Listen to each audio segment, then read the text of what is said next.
সবাই আজকাল ব্লগার, আমি বা বাদ যাই কেন তাহলে। আর এই পাগলিটাকে দেখছো, ও হলো আমার এক দিদি, পাশের বাড়িতেই থাকে, খুব ভালো, খুব মিশুকে। ওর সাথে দিনটা ভালোই যায়, সারাদিন অনেক আড্ডা দিয়ে কাটে। তো সেদিন ঠিক করলাম এক্রিলিক কালার দিয়ে হাতে একটু আলপনা করে দেবো।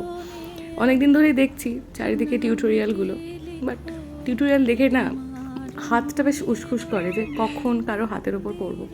তো ওর হাতের ওপর আমি ফার্স্ট টাইম ট্রাই করলাম, খুব একটা খারাপ আঁকি না। আর তারপরে মনে হলো যে না, বউ বউ লাগছে বেশ, তাই বউয়ের মতো সাজানো যেতেই পারে, তাই একটু কপালেও কলকা করে দিলাম। মেয়ে খুব খুশি রেজাল্ট দেখে, এত ভালো লাগছিল সত্যি, আমারও এঁকে খুব ভালো লেগেছে। আর ও শান্ত হয়ে বসেও ছিল, আমি ওর উপর অত্যাচার করছিলাম রীতিমতো। এই যে দেখো পাগলকে।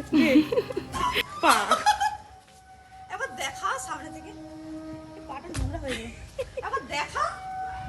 এই তো না না না, আগে ভিডিওটা। যে অ্যাঙ্গেল ঠিক করতে গিয়ে 2 মিনিট লেগে গেল আমার, আর ওদিকে ঢুং ঢং করছে। চুলের কাটাকে ফুল হিসেবে ইউজ করতে এই ফার্স্ট টাইম আমি দেখলাম। Okay bye.